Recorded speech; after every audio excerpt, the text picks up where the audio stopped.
Hello students, आज हम लोग जो टॉपिक स्टार्ट करने वाले हैं, हम लोगों का जो चैप्टर है वो क्लास 12 की इन्वर्स ट्रिग्नोमेट्रिक फंक्शन है ना। तो आज का हमारा चैप्टर जो है वो क्या है, इन्वर्स ट्रिग्नोमेट्रिक फंक्शन। काफ़ी इंपॉर्टेंट है और नाम से ही क्लियर है कि चलो स्टार्ट करते हैं इसको। नाम से ही क्लियर है, ट्रिग्नोमेट्रिक फंक्शन ये क्लास 11th में हमने पढ़ा था, उसी का ये इन्वर्स पार्ट है, उसी का अपोजिट पार्ट है ना। तो देखते हैं क्या है बेसिकली। अगर सपोज आप कहते हो कि sine pi by 6, sine pi by 6 means हो गया 30 डिग्री। अब जानते हो साइन 30 डिग्री की वैल्यू क्या होती है, 1/2। साइन 30 की वैल्यू क्या होती है, 1/2। ये क्लास 11th में हम लोग पढ़ चुके हैं, क्लास 10th में हम लोग पढ़ चुके हैं। अब क्या करो, इस साइन को अगर लेफ्ट साइड से राइट साइड में आप शिफ्ट करते हो, अगर आप इसे लेफ्ट से राइट में शिफ्ट करते हो तो इसको लिखते हैं साइन पे पावर -1। इसी को रीड किया जाता है साइन इनवर्स 1/2 है ना। साइन पाई बाय 6 है 1/2, साइन लेफ्ट साइड से राइट साइड में गया तो साइन इनवर्स 1/2 हो गई। तो ये कहलाता है inverse trigonometric function.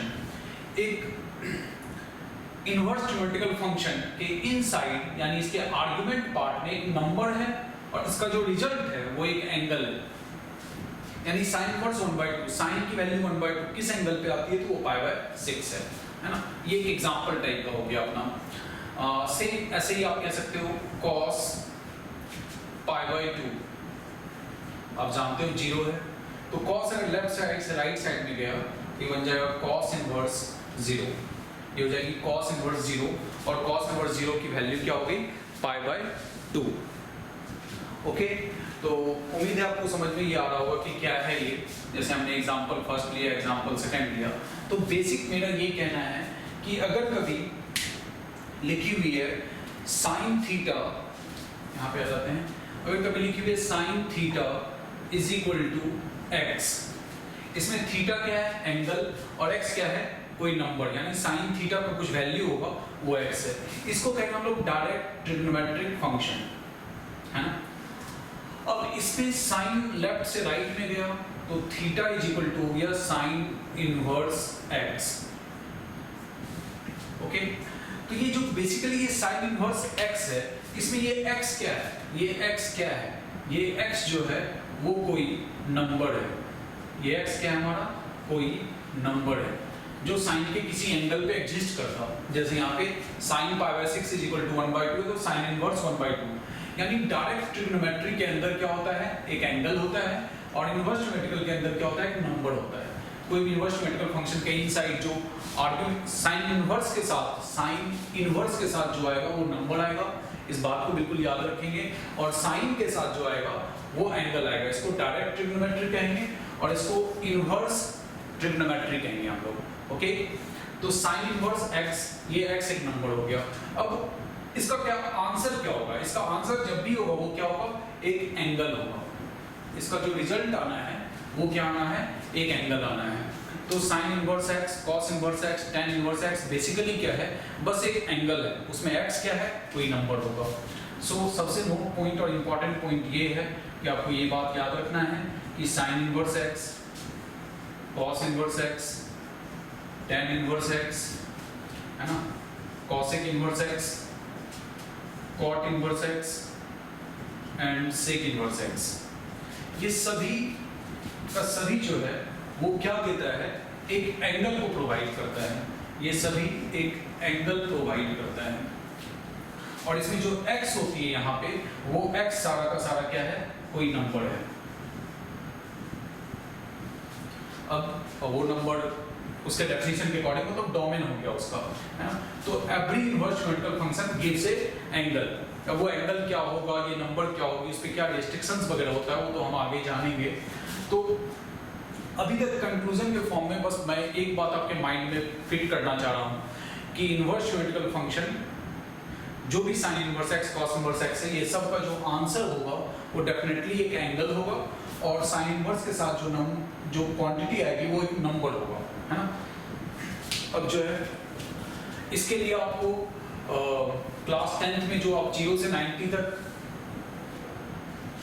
Trigonometrical functions का वैल्यू पढ़े थे कि sin 30 क्या होगा, sin 45 क्या होगी, sin 60 क्या होगी, ये आपको लर्न होना चाहिए, है ना।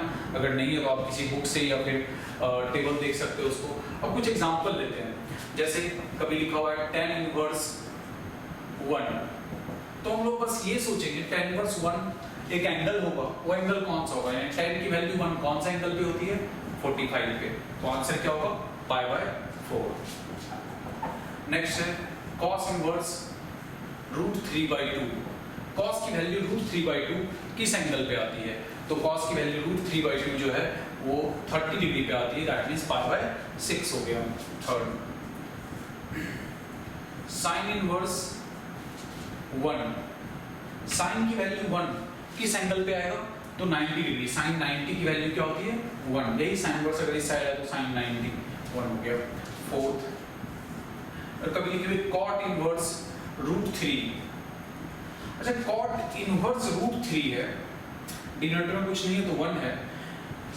अगर cot की वैल्यू आपको डायरेक्ट नहीं पता है तो cot को आप tan में भी चेंज कर सकते हो, tan इनवर्स, cot इनवर्स अगर a/b होती है तो tan इनवर्स b/a हो जाता है, यानी cot इनवर्स के इनसाइड जो होता है वो बेस अपॉन परपेंडिकुलर होता है, तो tan इनवर्स के अंदर हो जाएगा परपेंडिकुलर अपॉन बेस, यानी नीचे 1 है तो 1/√3।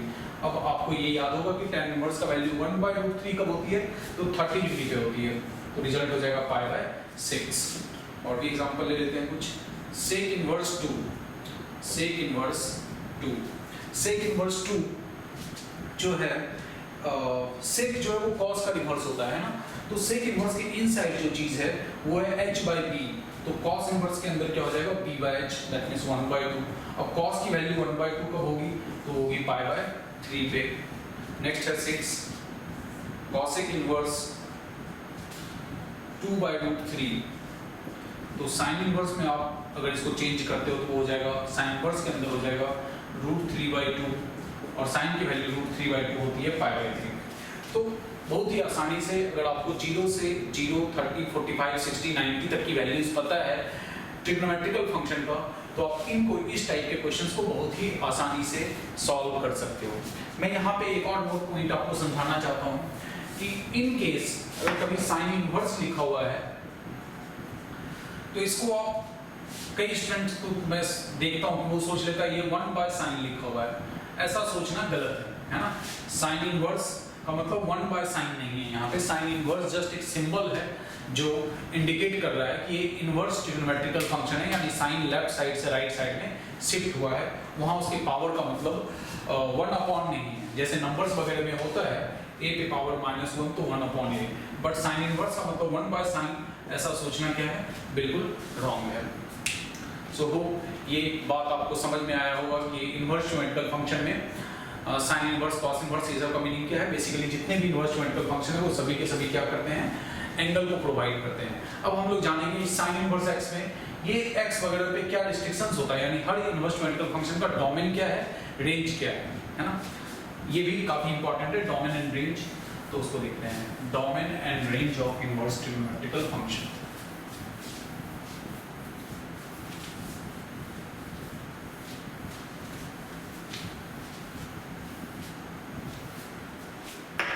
Domain and range of inverse trigonometrical function.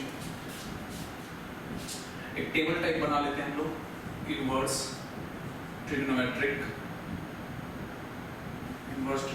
Function.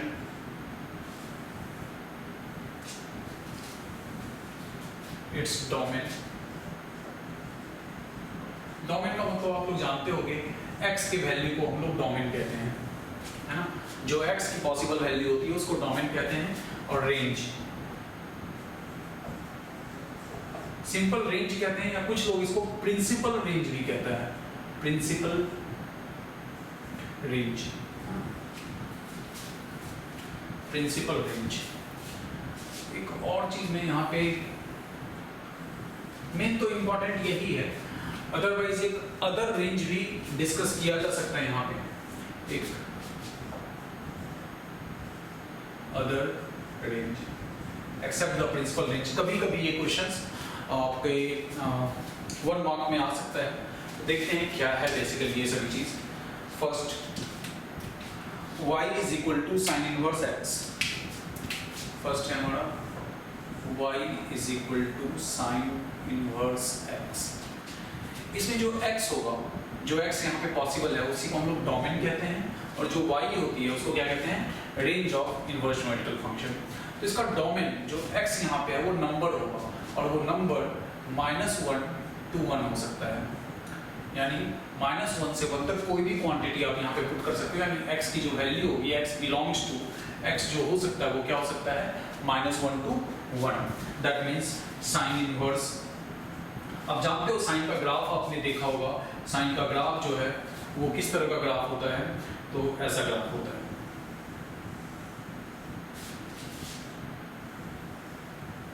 इसकी मैक्सिमम वैल्यू क्या होती है 1, और मिनिमम वैल्यू क्या होता है -1। ये 0 है, ये π/2 है, ये -π/2 है, ये पाई है।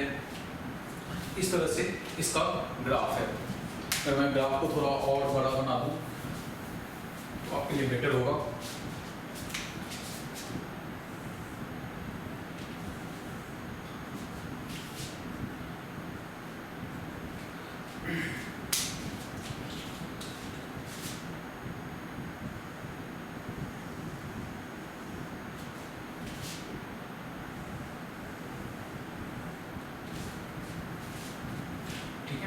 ये जो 0 है, सबसे मैक्सिमम वैल्यू इसकी 1 है, सबसे मिनिमम वैल्यू इसका -1 है, ये π/2 है, ये -π/2 है, ये पाई होता है, ये 3π/2 होती है, ये 2π होता है।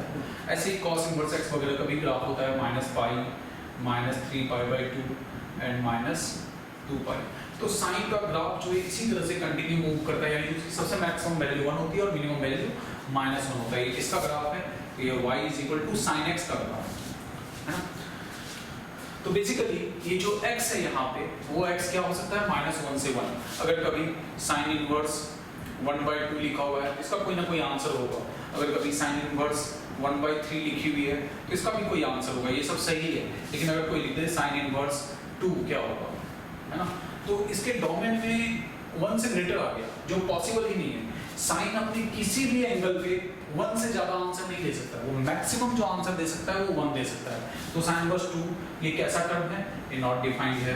साइन इनवर्स 3/2 ये कैसा टर्म है, तो नॉट डिफाइंड है, क्योंकि साइन की वैल्यू 1 से ग्रेटर कभी हो ही नहीं सकती। किसी भी एंगल पे साइन का वैल्यू 1 से ग्रेटर नहीं होता है, चाहे आप कितना भी लार्जर एंगल ले लो या कितना भी स्मॉलर एंगल ले लो, साइन का ग्राफ तो 1 से -1 के बीच में ही वाइब्रेट करता है, या उसी के बीच में होती है उसकी ग्राफ, एग्जिस्ट करता है। तो साइन इनवर्स 2 लिखना, साइन इनवर्स 3/2 लिखना, ये सब क्या है, रॉन्ग स्टेटमेंट है।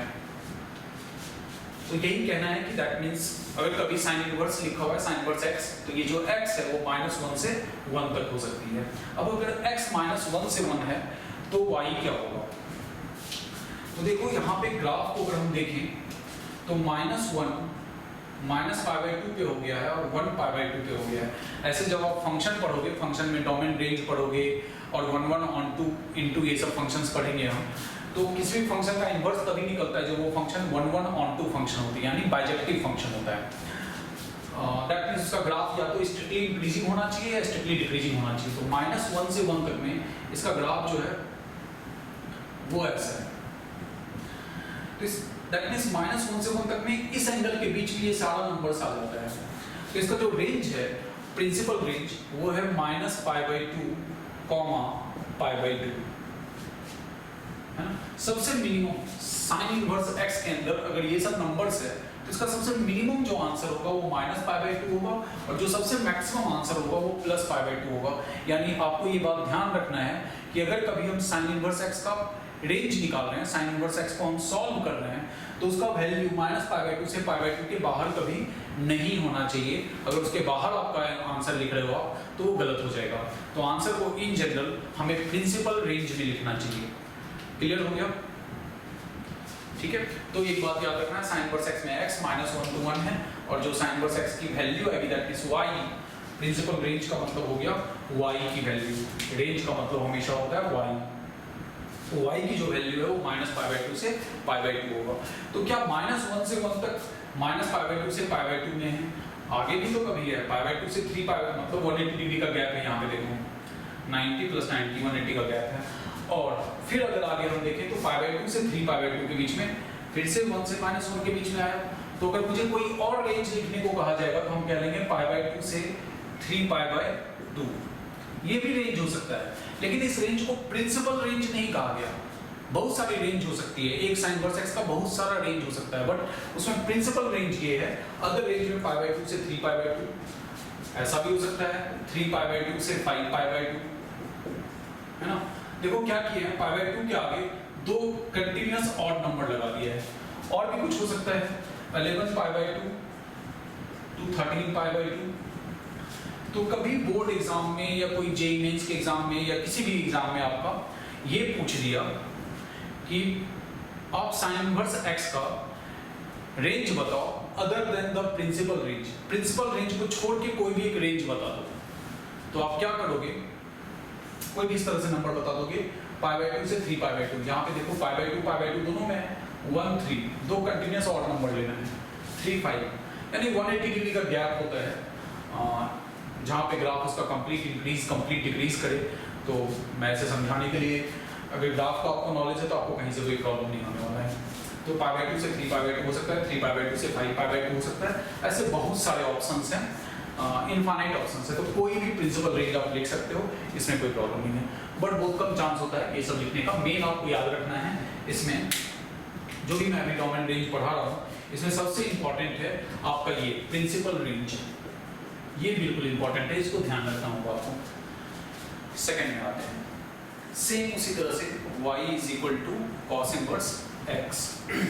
इसमें भी जो x है वो अपना -1 से 1 के बीच में वैरी करेगा, यानी जो x की मैक्सिमम वैल्यू हो सकती है 1 और मिनिमम वैल्यू -1। अब इसका जो रेंज होगा, अगर आप cos की ग्राफ को जानते हो तो cos का ग्राफ जो है वो जैसे साइन 0 से स्टार्ट होता है, cos 1 से स्टार्ट होती है, इस तरह का ग्राफ होता है cos का, है ना। तो इसकी मैक्सिमम वैल्यू 1 है, मिनिमम वैल्यू -1 है और 0 ये होता है पाई। 0 से पाई तक इसका एक प्रिंसिपल रेंज आ जाता है ना। तो इसका जो प्रिंसिपल रेंज है वो है अपना 0 to पाई, वो है 0 to पाई, है ना। अगर रेंज की बात करेंगे तो फिर पाई से सेम ऐसे ही 180 डिग्री का गैप है ना, 0 to पाई। और फिर से वैसे ही पैटर्न में एक और 180 डिग्री का गैप ले लो, पाई से 2 पाई, पाई से 2 पाई, है ना, 2 पाई से 3 पाई।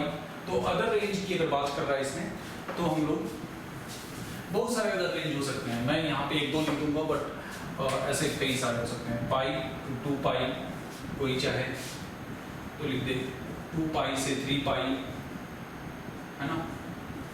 कोई चाहे लिख दे 2020 पाई to 2021 पाई, ये भी हो सकता है। तो there are infinite other range तो बहुत सारी हो सकती है।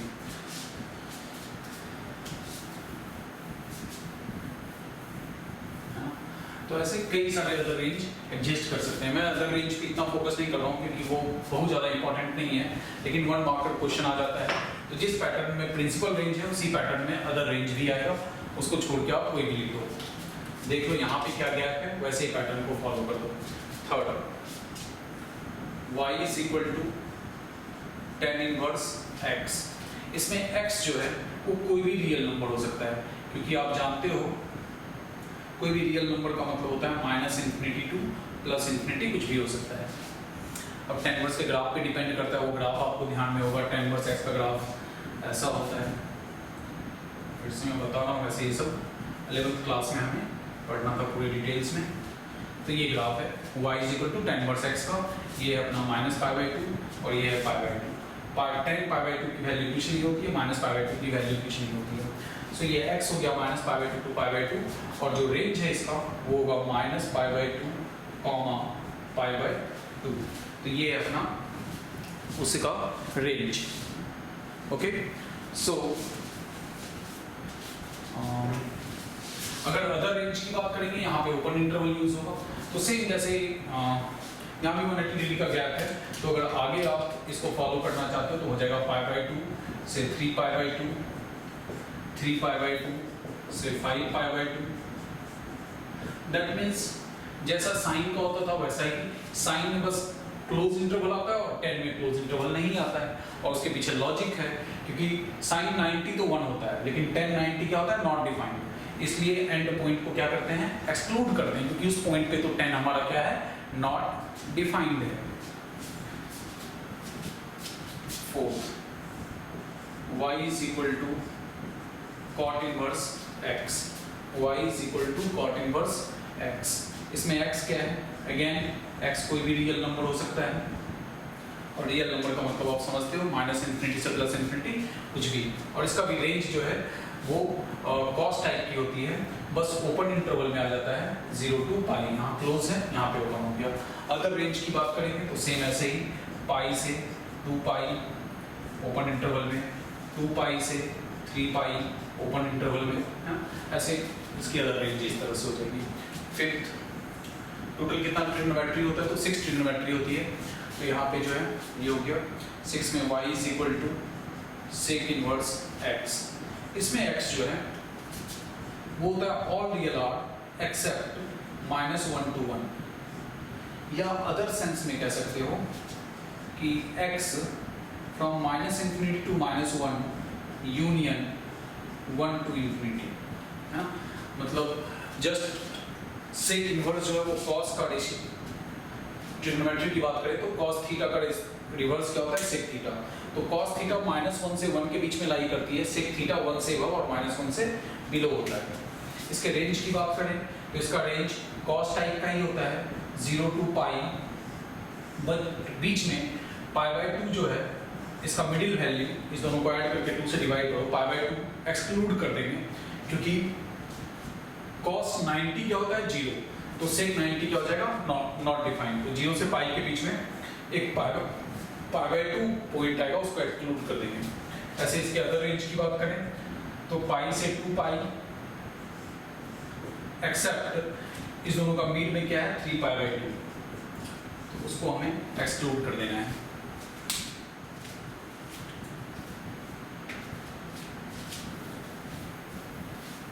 ओके, एंड द लास्ट 6 जो है वो है अपना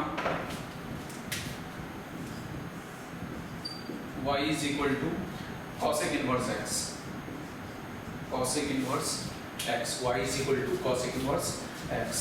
इसमें जो x है वो सेम ऐसे यही डोमेन होगा, all real are except -1 to 1, and range जो है वो इस टाइप का होगा, -π/2 to π/2, और इसके मिडिल में एक नंबर है 0, उसको एक्सक्लूड करेंगे। सेम वैसे ही इसमें भी चलेगा।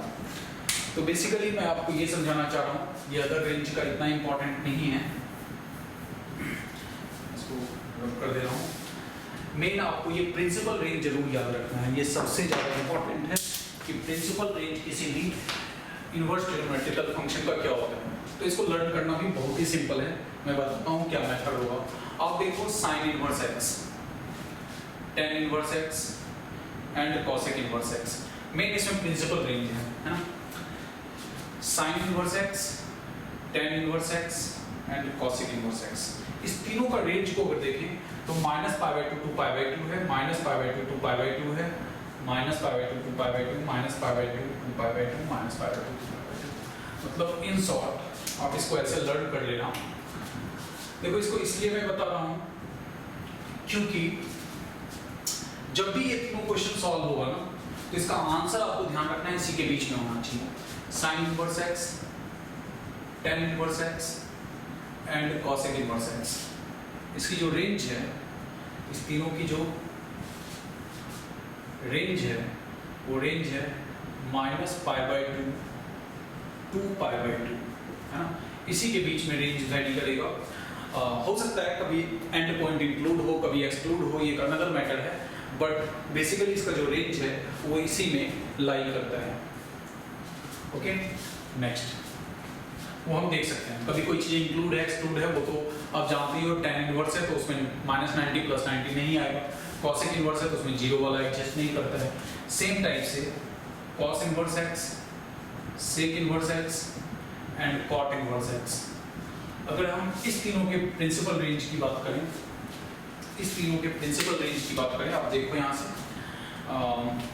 cos इनवर्स x का 0 to पाई है, cot इनवर्स x 0 to पाई है एंड सेक इनवर्स x भी 0 to पाई है। तो इस तीनों का जो प्रिंसिपल रेंज है हमारा, है ना, प्रिंसिपल रेंज जो है वो हमारा वो कहाँ से कहाँ तक लाई कर रहा है, तो 0 to पाई, यानी इसका जो मिनिमम आंसर रिजल्ट में हो सकता है वो 0 और मैक्सिमम हो सकती है पाई। तो ये दो बात हमें बिल्कुल अच्छे से ध्यान रखना है सो दैट कि हमें क्वेश्चंस करते समय कोई मिस्टेक ना हो किसी तरीके से प्रॉब्लम्स ना आए सॉल्व करने में। अब इससे रिलेटेड कुछ एग्जांपल्स वगैरह हम लोग देखते हैं, फिर एक्सरसाइज करेंगे, फॉर्मूलाज वगैरह आएगी। तो कुछ बेसिक एग्जांपल्स देखते हैं हम।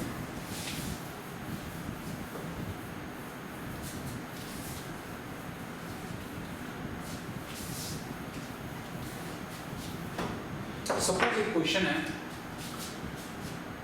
If sine inverse x plus sine inverse y plus sine inverse z is equal to 3π/2, if sin inverse x plus sin inverse y plus sin inverse z is 3π/2, then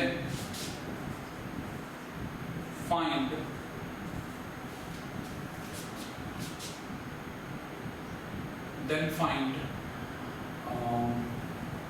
x to the power 2020 plus y to the power 2021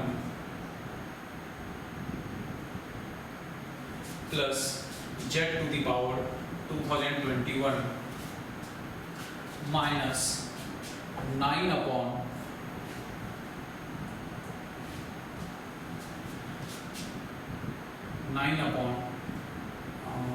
xy plus yz plus zx, इसका value हमें find करना है। सो देखते हैं solution क्या होगा। Question दिखने में बड़ा लग रहा है बट एक्चुअल में ये सब का काफ़ी सिंपल आंसर होता है। ऐसे जैसे कॉम्प्लिकेटेड सा क्वेश्चन हो तो उसका सॉल्यूशन बस थोड़ा सा ट्रिक से डिपेंडेंट होता है कुछ ना कुछ। तो देखो स्टूडेंट्स क्या लिखा हुआ है यहाँ पे लिखा हुआ है sin inverse x plus sin inverse y plus sin inverse z is equal to 3π/2। एक बात बताओ, अगर मैं आपको कहता हूँ कि 2 स्टूडेंट्स है या 3 स्टूडेंट्स है A B C और उसका 100 मार्क्स का मैथ्स का टेस्ट हुआ है ना, मैथ्स का एक एग्जाम हुआ है जिसका मैक्सिमम मार्क्स है, मैथ्स का एक एग्जाम हुआ है जिसका फुल मार्क्स या मैक्सिमम मार्क्स 100 है। 3 स्टूडेंट्स एग्जाम दिया, A ने एग्जाम दिया, B ने एग्जाम दिया, C ने एग्जाम दिया और तीनों के रिजल्ट्स, तीनों को जो मार्क्स मिला टोटल उसका सम आया 300। 3 स्टूडेंट्स का 100 मार्क्स का एग्जाम हुआ है, तीनों के मार्क्स का सम जो है वो क्या है 300। अब बताओ A को कितना मार्क्स मिला होगा, B को कितना मार्क्स मिला होगा, C को कितना मार्क्स मिला होगा। ऑब्वियस है A को 100 मिला होगा और B को भी 100 मिला होगा और C को भी 100 मिला होगा। इसको छोड़ के दूसरा कोई ऑप्शन नहीं हो सकता है क्योंकि फुल मार्क्स 100 का है और टोटल तीनों का सम 300 आया है, तो हर किसी को 100 आया ही होगा। अगर एक को 100 से कम 90 लेते हैं तो किसी न किसी एक को 100 से ज़्यादा मार्क्स देना पड़ेगा जो पॉसिबल नहीं है। तो यहाँ से बहुत क्लियर पता चल जाता है अगर किसी चीज़ का एक्सट्रीमिटीज कुछ है और 2-3 नंबर्स का सम उसके एक्सट्रीमिटीज के सम के इक्वल है, तो इसका मतलब है हर नंबर्स अपने एक्सट्रीम वैल्यू को अटेम्प्ट किया है। यहाँ पे देखो लिखा हुआ है साइन इनवर्स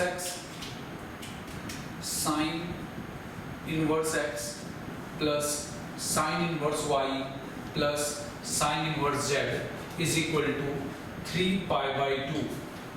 और जैसा कि हम लोग जानते हैं साइन इनवर्स x का सबसे मैक्सिमम वैल्यू π/2 हो सकता है, ये π/2 से कभी ज़्यादा हो ही नहीं सकता है। तो ये π/2 प्लस π/2 प्लस π/2 मिलके ही 3π/2 हो सकता है, यानी हर कोई इंडिविजुअली यहाँ पे, और हर इनवर्स मेट्रिकल फंक्शन एक एंगल होता है, तो हर कोई इंडिविजुअल π/2 तो होगा ही होगा, है ना। तो दैट मीन्स यहाँ से कह सकते हैं इट इज पॉसिबल, ये बस रफ में मैंने लिख दिया है, ऐसे लिखना नहीं है, इट इज पॉसिबल IFF का मतलब हो गया if and only if, it is possible if and only if sin inverse x, इसको मिटा देता हूँ, sin inverse x is equal to π/2 and sine inverse y is equal to pi by 2 and sine inverse z is equal to pi by 2। तो sine inverse x का value pi by 2 कौन से number पे आएगा? तो x यानी sine inverse को side करोगे साइन पाई बाई 2 हो जाएगा, तो x की वैल्यू क्या हो जाएगी? साइन पाई बाई 2 जो होता है 1, y का वैल्यू साइन पाई बाई 2 1 और z का वैल्यू 1। तो आपको बहुत ही आसानी से आप आंसर निकाल सकते हो इसका।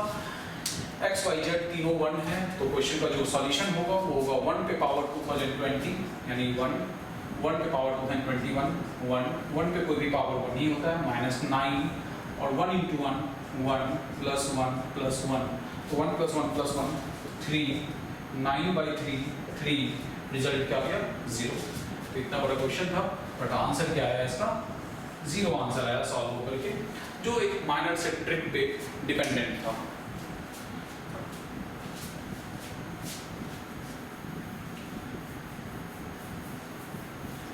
आप सभी को शायद ये समझ में आ गया होगा जो भी मैंने अभी आपको समझाने का कोशिश किया है।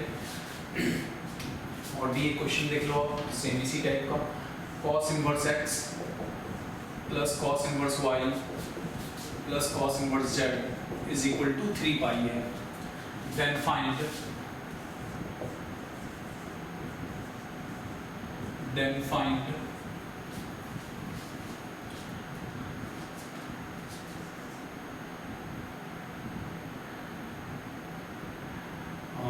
2x plus 3y plus 4z minus xyz, इसका वैल्यू निकालना है। तो फिर से सेम क्वेश्चन है, सेम टाइप से सॉल्व कर दोगे आप, है ना।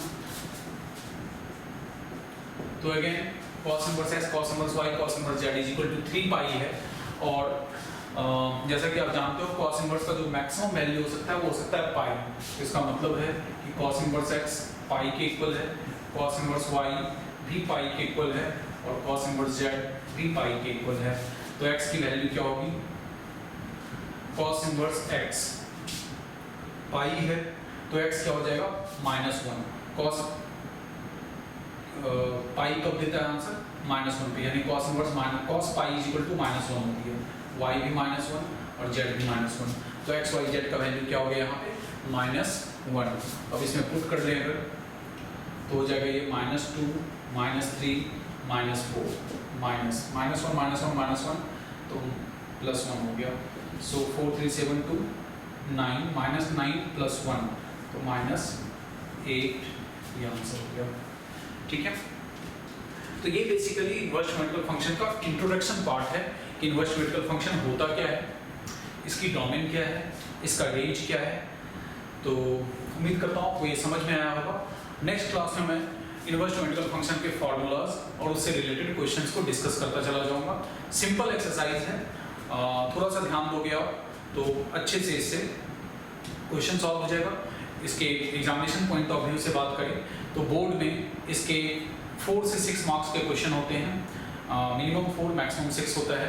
जेईई मेंस वगैरह में एक क्वेश्चन से 2 क्वेश्चन जो है पेपर में आने के चांसेस होते हैं। तो मेन कंसेप्ट आपको सीखना है, उसके बाद आप एनसीईआरटी से, आरडी शर्मा से या अदर कहीं से भी क्वेश्चन का प्रैक्टिस कर सकते हो। And thank you for watching the videos and for your compliments. Thank you very much. Next class में हम लोग आगे कंटिन्यू देखते हैं।